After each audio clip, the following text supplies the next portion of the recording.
nokunye. Le season lena ishawutheka kakhulu yamemeza statement esisodwa. Ile season la ithayifika ayikho into ebeyimemeza kakhulu. Beyimemeza into eyodwa.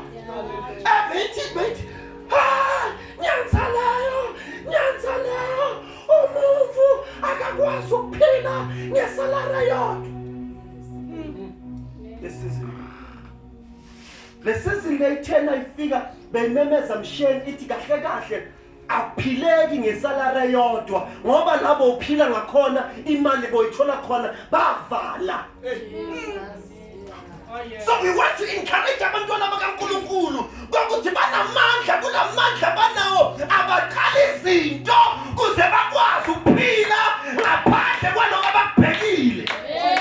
Babe namanye amandla kulamandla basuka banawo bageza amanye amandla. We are solving the problem. Yasemzansi ukuthi angeke vele kuze kulunga uma ubukela u3.5 ubuku 10,000 wakho. Udinga ukuthi noma ubuku 10,000 wakho akungeni 1,000 omunye esayidini. Amen. Hallelujah. So we are solving the theme. It's solving the problem. Asinbizi ngoba sifuna ukuthi enkhonze, but isinbiza ukuzoluleka kokuthi asebenzeni. Let's solve the problem. Amen. Omunye umuntu nasibhalile le theme akayizwa. Unamandla. Ine revelation. Nasithi unamandla kulamandla onawo. Omunye umuntu akayi-understand lento. Until azahlale phansi simchazele ukuthi amandla sithi yini. Ithe ifika isizini.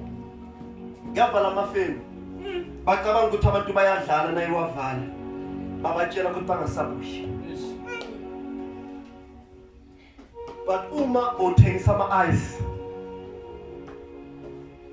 ama-ice la eceleni bozokwazi ukuthi isinkwa sihlale sikhona eceleni nawo.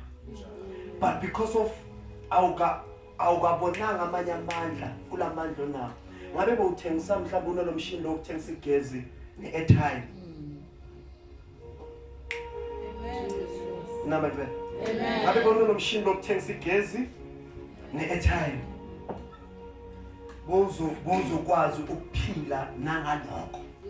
Kulamandla osukunawo owatholayo amanye u-add amanye amandla. Amen. Kunezinto ezingabone ezifana nemithanyelo. Angifuni ukunitshela izinto ezinkulu ezohamba nihlangahlangene